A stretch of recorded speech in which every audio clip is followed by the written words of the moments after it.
चेतना जब हम ध्यान करते हैं, हमारी चेतना मूलाधार से उठ के जब सहस्त्रा चक्र तक पहुंच जाती है, सहस्त्रा चक्र को हमारी चेतना भेद के जब ऊपर के ब्रह्मांडी लोकों में चली जाती है, वो सतलोक में पहुंच जाती है चेतना हमारी, तब मोक्ष माना जाता है। और हम देख रहे हो आज के कलयुग में आपने देखा होगा, ये चीज सभी लोग अनुभव कर रहे होंगे। आज के प्राणी जो नई जनरेशन है, नई पीढ़ी है, जो 3 चीजों के लिए पागल है, और जो मैं तीनों चीजों के नाम बता रहा हूँ, आप लोग बताना सही बता रहा हूँ कि नहीं। एक, स्त्रियों के चक्कर में पागल हो रहा है नई पीढ़ी। दूसरा, पैसों के पीछे दौड़ लगा रही है। और तीसरा, हमारा चरित्र पतन होता जा रहा है। बहनों भाइयों, ये बात सही है या गलत है? सही है। 15 साल का बच्चा हो या 20 साल का बच्चा हो, उसका कोई चरित्र नहीं है। दौलत के पीछे बच्चे कुछ भी करने के लिए तैयार है। अगर माँ बाप को भी मारने की कह दी जाए, वो 2 मिनट नहीं सोचेंगे, पैसे के पीछे हाल मार देंगे माँ बाप को। और काम वासना में ऐसे पागल हैं कि काम वासना के वशीभूत हो गए, उन्हें कुछ दिखाई नहीं दे रहा क्या सही है क्या गलत है। सभी को, नौजवान बच्चे सभी को काम की दृष्टि से देख रहे हैं। और फिर बात करो, अरे बाबा मामा तो सब ऐसे ही हैं, बेवकूफ बनाते हैं, जो बनाते हैं। तो मैं तो कहता हूँ, बेवकूफ बनने पहले 1-2 बार आओ, तो जब तुम्हें ऐसा लगे कि वो बेवकूफ बना रहे हैं, तुम्हें ये गलत रास्ता दिखा रहा है, तो भैया जो तुम कर रहे हो काम करो। लेकिन आए है नहीं, किसी को जाना कुछ नहीं। मैं जैसा आदमी इतना तार्किक आदमी हूँ कि जब तक कोई चीज को मान नहीं लेता ना, तो मैं किसी को नहीं मानता। जब हम जैसे व्यक्ति इन चीजों को मान पाए, तो आप तो शायद हमसे ज्यादा तार्किक तो हो गए नहीं। मैं तो इतना ज्यादा तार्किक हूँ, हर चीज में तो बात की गाल उधेड़ने वाला व्यक्ति हूँ। तो हम लोग कैसे डिसीजन कर सकते हैं कि बाबा हमें बेवकूफ बना रहे हैं, गलत रास्ता दिखा रहे हैं? हाँ, 1-2 बात उनके चरणों में बैठ के जब हमें कुछ ना देखे, आनंद ना मिले, तब इस बात को कह सकते हैं, अरे वो तो गलत रास्ता दिखा रहे हैं। महात्मा बुद्ध थे, तो एक बार ऐसे सत्संग कर रहे थे, तो नगर की वहां की महारानी आ गई सत्संग सुनने। तो महारानी आ गई और दासी को वहीं छोड़े आई कि तुम महल की रक्षा करना, मैं सत्संग सुनने जा रही हूँ। तो चोरों को पता पड़ गया कि आज महारानी सत्संग सुनने चली गई हैं। अब सत्संग की महिमा देखो, सत्संग की महिमा और सत्संग किस लगन से सुनना चाहिए, और सत्संग हमारे जीवन में क्या महत्व रखता है। तो महारानी सत्संग में चली गई और दासी अकेले घर पर रह गई। तो नगर के चोरों ने क्या अनुमान लगाया कि ये तो महारानी बहुत धनवान है, तो आज तो इन्हें चोरी करेंगे। तो उन्होंने कही, 1-2 चोरों से क्या फर्क पड़ेगा, ये तो बहुत धन है इनके पास। तो वहां 1000 चोर एक साथ महल में धावा चोरी करने के लिए आ गए। तो वो जो वहां की दासी थी, वो बड़बड़ा के भैया चोरी करने आ गए, और भग गई रानी के पास। वो कहने लगी कि 1000 चोरों ने एकदम महल में चोरी करने आ गए। और जो रानी थी, वो सत्संग सुन रही थी कि मुझे डिस्टर्ब मत कर, अभी मैं शस्त्र धन लुट रहा है, उससे महंगा धन खरीद रही है। वो धन तो ऐसा है, वो मरघट तक भी नहीं जा रहा हमारे संग। वो कैसा धन है कि मैं मरघट तक भी हमारे साथ नहीं जा रहा। अभी मुझे उस धन से ऊपर का धन मिल रहा है। हंस के उसने कहती, जाओ ले जाओ दोनों को जो ले जा रहे हैं। तो सारे चोर चोरी कर करके ले जा रहे। जो चोरों का सरदार था, उसने ये बात सुनी कि महारानी जी कह रही है कि जे धन से ऊपर का धन मिल रहा है मुझको अभी, तो जे धन में मुझे अभी कोई रस नहीं। तो चोरों की भी एकदम बुद्धि सतर हो गई। तो कहते नहीं है, जब तुम्हें कोई 5 रुपया दे रहा हो, तो तुम 5 लोगे या 500 दे रहा भालोगे? 500 दे रहा भैया तो लोगे। तो चोर होके भी उसमें इतना विवेक था। हम लोग सत्संगी भी होके इतना विवेक नहीं है कि सत्संग की महिमा को समझ पाए। तो अन्य के सब चोरों से कहते, सबका माल यहीं पटक दो, ये तो पौड़ी में डोर रहे हैं हम। असली धन तो वो महारानी ले रही है कि उसका मन जो सुन के भी विचलित नहीं हुआ। तो नहीं चला, तो उस महारानी के पास चलते हैं, उससे पूछते हैं, भैया तय कौन सा धन ले रही है, इस धन से लुटने से तुझे कोई फर्क नहीं पड़ रहा। तो यहाँ माँ गए और देखा बुद्ध का कि जब महापुरुषों का आवा मंडल कोई देखता है, कोई ज्ञानी का आवा मंडल देखता है, ज्ञानी व्यक्ति मौन भी बैठा होगा ना, तो मौन भी संसारी व्यक्तियों को छीएगा उसका। और एक अज्ञानी व्यक्ति वो कितना भी सत्संग कर ले, कुछ भी कर ले, उन्हें के शब्द जीवों का कोई प्रभाव नहीं छोड़ पाएंगे। ये ज्ञानियों में पंडितों के जो लक्षण है। पंडित दिन रात सत्संग करते हैं, दिन रात ज्ञान की बातें करते हैं, लेकिन एक भी व्यक्ति रूपांतरित नहीं हो पाता, एक भी व्यक्ति ज्ञानी नहीं बन पाता। कारण ये है कि वो कह रहा है, गुन नहीं रहा है। और बुद्ध पुरुष जो होते हैं पहले उसको गुनते हैं, खुद करते हैं उस काम को, तब दूसरों से कहते नहीं है ना। मुझे कहते हैं कि मेरी बात मानो, वो तो ये कहते हैं भैया मैंने ऐसा अनुभव किया है, तो तुम इच्छुक हो तो तुम बैठ जाओ, तो तुम्हें भी अनुभव होने लगेंगे। जैसे ही गुरु महाराज से बच्चों ने पूछा, गुरु महाराज ये बताओ अध्यात्म को हम अनुभव कैसे करें? कहते तो सब है कि अध्यात्म में क्या दिव्य दृष्टि है, ऊपर के ब्रह्मांड के लोग हैं, उसको अनुभव कैसे करें? तो गुरु महाराज ने स्पष्ट शब्दों में कहा कि 2 महीने का ब्रह्मचर्य और कम से कम 2.5 घंटे की साधना सुबह और 2.5 घंटे की साधना शाम को। अगर आप 5 घंटे साधना कर रहे हो और अध्यात्म को 2 महीना ब्रह्मचर्य को साध रहा है, तब आपको अध्यात्म में कुछ अनुभव होगी। अब ब्रह्मचर्य हम एक दिन भी नहीं साध पा रहे और बातें कर रहे हैं मानो की, तो अनुभव कहां से होगी? तो जब वो सारे चोर उनके जहाँ आए तो बुद्ध के हवा मंडल को देखा और जैसे प्रवचन चल रहा है तो 1000 के 1000 का हृदय परिवर्तन हो गया और सारे के सारे संत बन गए, भिक्षु बन गए। तो ये बताओ महापुरुषों की वाणी, महापुरुषों का रंग ढंग जो भी उनके संपर्क में आता है, चोर से नास्तिक व्यक्ति रूपांतरित हो जाता है। मोक्ष इतनी सस्ती बात नहीं है। मोक्ष के लिए संत महात्मा कितने यत्न करते हैं। भूखा मरना पड़े तो भूखा भी मरते हैं, मृत्यु को भी त्यागना पड़े तो मृत्यु भी त्याग देते हैं। हम लोग कुछ त्यागने के लिए तैयार है। आज भी जब अपनी साधना की करें तो वैसी शक्ल बनाने लगेंगे और सत्संग अंदर सुनेंगे, लेकिन भजन और साधना नहीं करेंगे। सारे काम देखो, मैं तो आपसे सभी लोगों से बहुत छोटा हूँ, कोई ज्ञानी आदमी नहीं हूँ, लेकिन सारे काम साधना से बनेंगे। जब तक तुम स्वयं को नहीं पहचान पाओगे कि मैं कौन हूँ, जब तक तुम संसार में यूं ही भटकते रहोगे। अभी नाथू दादा हमारे बीच में से चले गए तो हमारा हृदय जब मन एक्सेप्ट ही नहीं कर पा रहा कि वो चले गए हमारे बीच से। अब ऐसे ही एक न एक दिन धीरे धीरे सब जाते चलेंगे।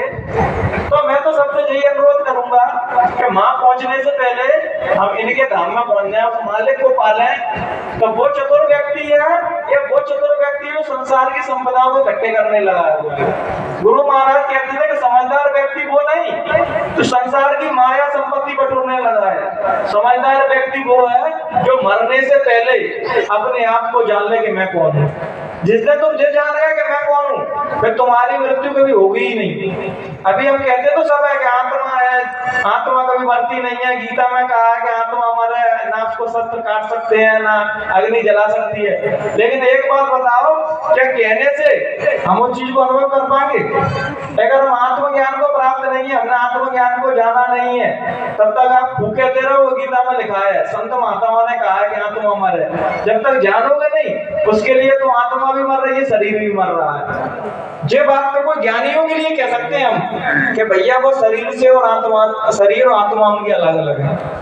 इसलिए तो जानो, बुद्ध पुरुष यही तो कहते हैं कि जानो मानो मत। ये तो मान लेते हैं, किसी ने कह दी तो मानना है। अब कुंभ नहाने जा रहा है, लोग कुंभ का कुछ पता ही नहीं है क्यों नहाने जा रहा है, क्यों नहीं जा रहा है। अब माँ जा रहा है, गंगा मैया से कह रहे गंगा मैया पाप धो दियो, फिर जाके घर आ गए, फिर वही तरह से जीवन जीने लगे।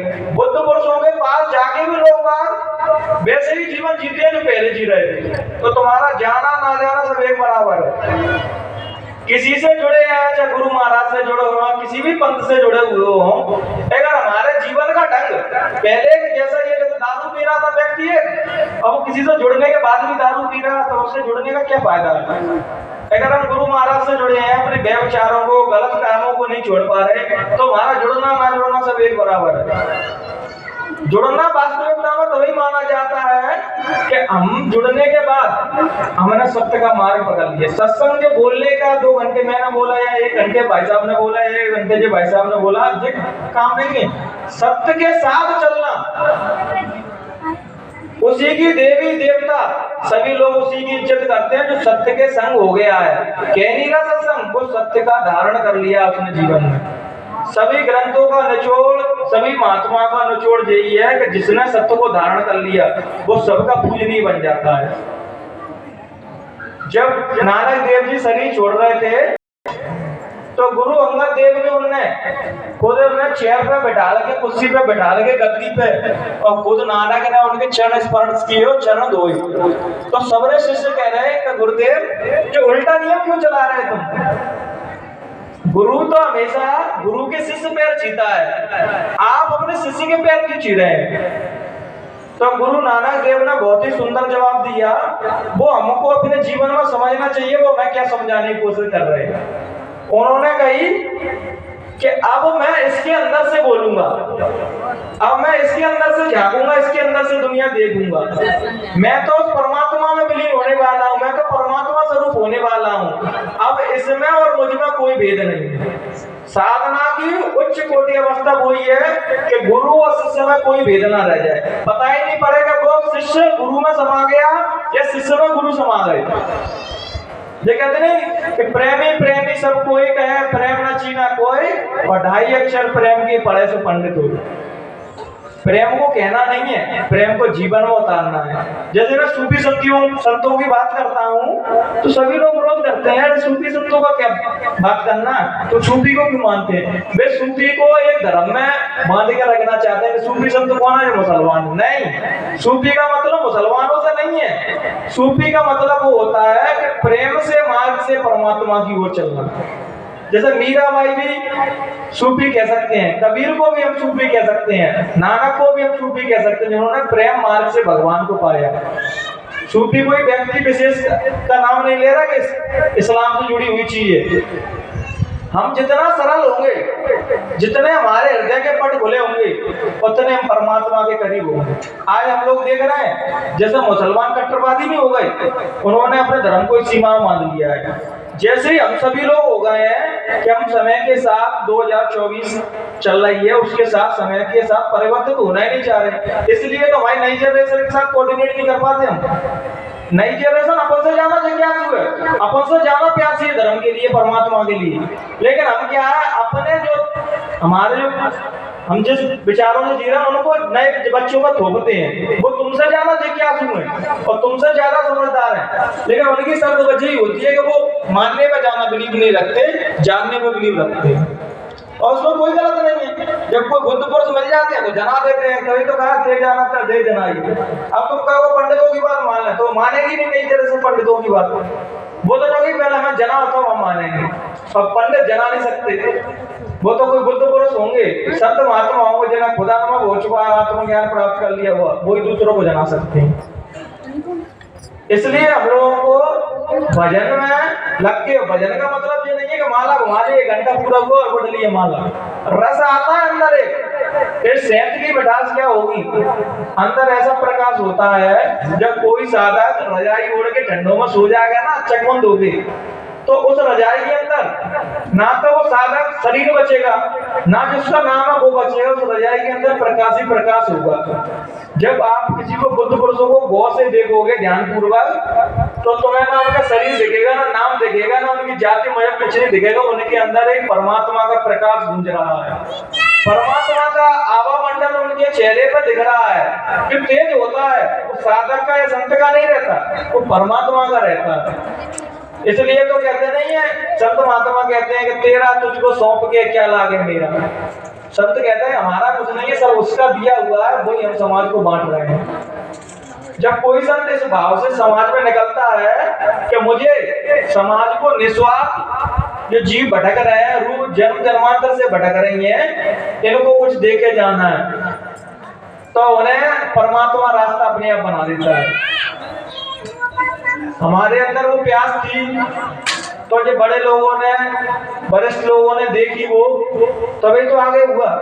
किया तो परमात्मा ने था, लेकिन जो वरिष्ठ लोग हैं वो पहचान लेते हैं कि किसके अंदर क्या प्यास है, कौन समाज को कुछ देना चाहता है, तो परमात्मा किसी न किसी रूप में आपको। अपन जब कोशिश करते हैं, अरे मैं भजन कर रहा हूँ तो भगवान तो देख ही नहीं रहे, सभी सत्संगी तो भी तारीफ कर नहीं रहे। अरे तारीफों के पीछे भागोगे तो तुम भजन कर नहीं सकते। तुम्हें पहले अपमान, गाली सब सहना पड़ेगा। क्या कहते हैं, एक सूफी संत के पास एक साधक गया, तो उनका बड़ा सम्मान हुआ, तो माला माला डाल रहे, हजारों लोग उनके चरणों में बैठे। तो वो जो बच्चा आया था वो भी कह रहा अब तो मैं भी संत बनूंगा। तो गुरुदेव ने पूछा कि भैया अब तुम संत क्यों बनना है? तो मुझे आप जैसा बनना है। तो नहीं ठीक है, कोई दिक्कत नहीं, कल तू आ जाना। तो कल महात्मा उसको ऐसे गांव में ले गए जहां उनके सब अपमान ही करते थे, गालियां देते थे। तो गए वहां, तो वहां तो सब कोई पत्थर मारने लगा, कोई गाली देने लगा। सदगुरु तो सेठ खड़े थे। अब बात देख रहे हो, विचलित हो गया। वो कह रहा नहीं अब नहीं बनना मुझे संत, अब मुझे बाबा नहीं बनना। तो बाबा बनना कहना आसान है कि दूसरे का सम्मान देखा, नहीं मुझे भी बाबा बनना है। अरे एक पहलू देखा अपना सम्मान वाला, अपमान वाला पहलू भी तो देखो। हमारे सत्संगी हमारा मजाक कछु भी उड़ाते रहते हैं, लेकिन ये नहीं समझ सकते कि भैया तुम्हारे बीच में नौजवान बच्चा आया, साधक आया है, तो हो सकता है मुझसे कुछ ले ले।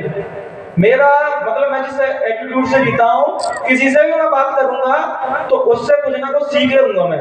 जैसे भाई साहब से मैं एक बार मिला, तो भाई साहब ने मुझे एक बात बहुत अच्छी बताई कि ज्यादा किताबें मत पढ़ना। मुझे अभी भी बात, मैं किसी से 20 साल पुरानी बात बता दूंगा, 20 साल पहले मैंने उससे कहा पारौली में, ने कहा किताबें मत पढ़ना जाना। और मुझे पता उन्होंने क्यों बोला था, क्योंकि किताबों जिसने पढ़ ली वो सत्य की ओर जाएगा ही नहीं, वो धार में संतुष्ट हो जाएगा। नहीं, किताबों में लिखा जी सब तुमने देखा होगा, ज्यादा पढ़े लिखे वो लोग बुद्धि से इतने तर्क वितर्क हो जाते हैं, वो उनका उद्देश्य ही बस एक रहता है कि दूसरे को नीचे दिखाना। उन्हें ज्ञान से कोई मतलब ही नहीं है, उन्हें दूसरे को नीचे दिखाना, अपने आप को श्रेष्ठ साबित कर देना है। और तुम साधना करके पहला ज्ञान प्राप्त कर लोगे तो तुम्हारे सामने उधार वाला और तुम अनुभव वाले, तो जनता उधार वाले की बात नहीं भरेगी, तुम्हारा अनुभव बोल रहा है। जब वासनाओं से रहित कोई शब्द बोले जाते हैं उनसे कोई प्रभावित नहीं होता। जब शुद्ध हृदय से कोई शब्द बोले जाते हैं, जब वो कुछ भी बोले तब हम कहते नहीं कि संत महात्मा उनसे कोई गाली दे देते थे तो गाली बन जाती थी। तो गाली क्या है? गाली मतलब ही नहीं शब्दों से, मां तो शुद्ध हृदय से मतलब है। जब शुद्ध हृदय से कोई बात बोली जाती है तो वही दूसरे के हृदय में धारण की जाती है। अब मैं कहा भैया ये काम मत करो, मैं वो खुद कर रहा हूँ, तो तुम मानोगे ही नहीं मेरी बात। हमारी जो चेतना है ना, हमारी आत्मा को हम गलत काम करते हैं तो हमारी आत्मा हमें झकझोरती है। नहीं तो करके देखना, कोई काम ऐसा करना जो हमारे सत्संग के विरोध में है, गुरु महाराज के विरोध में है, तो तुम्हारी अंतर आत्मा तो खुद रोकेगी मत करो मत करो। लेकिन मन एक उस टाइम पे इतना हावी रहता है कि नहीं कर डालो, कौन देख रहा है। तो बस मैं ये कहानी सुनाने के बाद बस अपने आप वाणी को विराम देता हूँ कि गुरु के पास 2 शिष्य आए। तो गुरु ने क्या किया कि दोनों शिष्यों को कबूतर दे दिए, कहा कि जिन्हें ऐसी जगह मार दो जहां तुम्हें कोई देख नहीं रहा हो। तो एक चालाक शिष्य था, उसने क्या किया कि जैसे मान के चलो जा गली से दूसरी गली में घुस गया, वहां कोई नहीं था गली में, वहां ऊपर नीचे देखा कोई नहीं है, तुरंत गर्दन मारू दी और आ गया। और दूसरा शिष्य ने क्या किया, पहला शिष्य ने तो आगे बता दिया गुरु महाराज जी को ये मार दिया और कोई नहीं देख रहा। और एक शिष्य 1 साल तक भटकता रहा। 1 साल भटकने के बाद भी उसको कहीं ऐसी जगह नहीं मिली जहां उसको कोई नहीं देख रहा हो।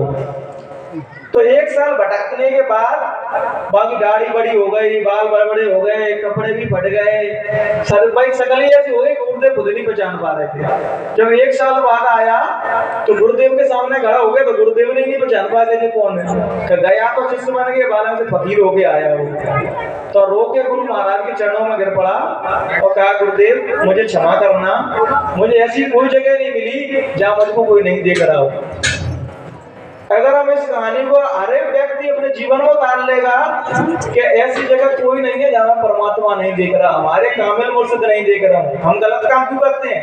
वहां आए तो चलेगा 2012 में, हम देख रहे हो कोई तो तुम्हारी मदद भी नहीं करेंगे, चिंता मत करना, तुम मुसीबत में फंस जाओगे, तुम्हारी बाबा मदद नहीं करेंगे, तुमने 2012 में जहाँ कर दिए चले गए। हमें जब भी अभी भी कुछ होता है, जब भी कुछ तो आज भी हमारी मदद करने के लिए आते हैं। तुम बिलीव नहीं मानोगे, एक बार भजन करके कुर्सी पे बाहर बैठा तो हमारा मन कर रहा है कि आज तो समोसे खाने हैं और पैसे देने जिन में। तो हमारे एक मित्र आए इंजीनियर साहब, तो वो कह रहे चलो राहुल भैया मैं बाहर से आया, वहां चलो समोसा खाने चलना है। और उन्होंने भाई अब और भी डिश बताते थे, जो भी कहते थे कचौड़ी खाने चलना है या पोहे खाने चलना है, उन्होंने चलो राहुल भैया आज तो समोसा खाने चलते हैं। तो समोसा कपड़े पहनने बाहर अंदर गया, तो अंदर जाके फूड होया और कहा कि मेरे अंदर तो कल्पना उठी अभी समोसे खाने की और तुमने वो वाणी पूरी भी कर दी। तो आप ये मत समझो कामिल मुर्शिद कभी नहीं जाते, सूक्ष्म रूप में तुम्हारे संग हमेशा साथ रहते हैं।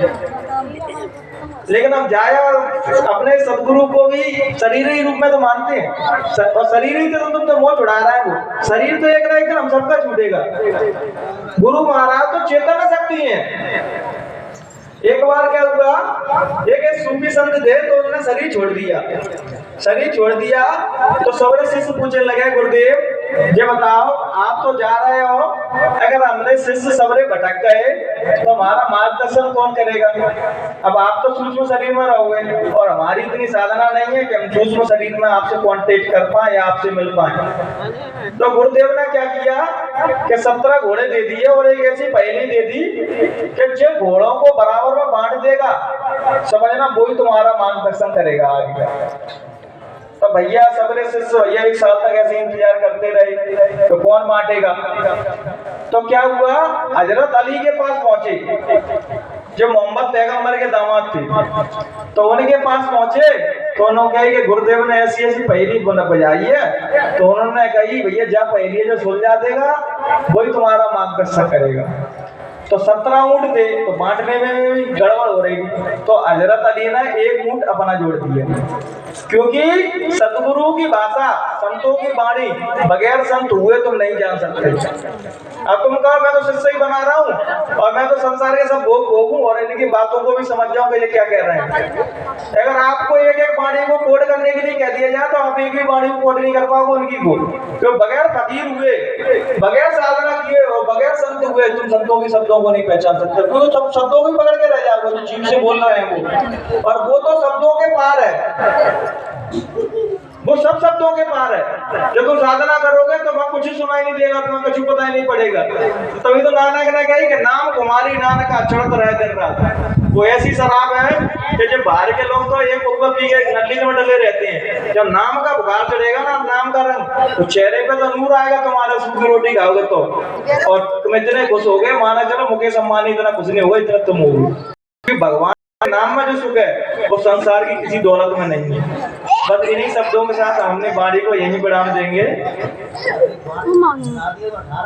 हाँ, सबको 2-2 बांट दिए और उन्हें क्या हुआ, एक सदगुरु मिल गए जिनकी यात्रा रुक ना जाए, तो उन्होंने वो यात्रा पूरी करने के लिए।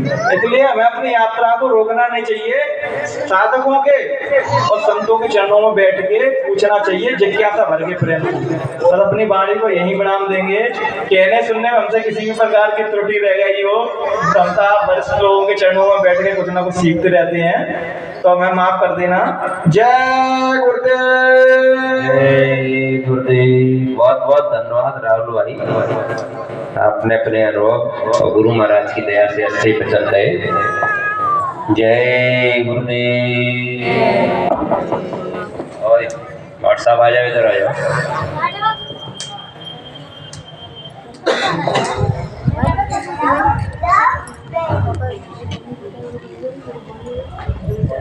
देखिए बन गई क्या नाम है।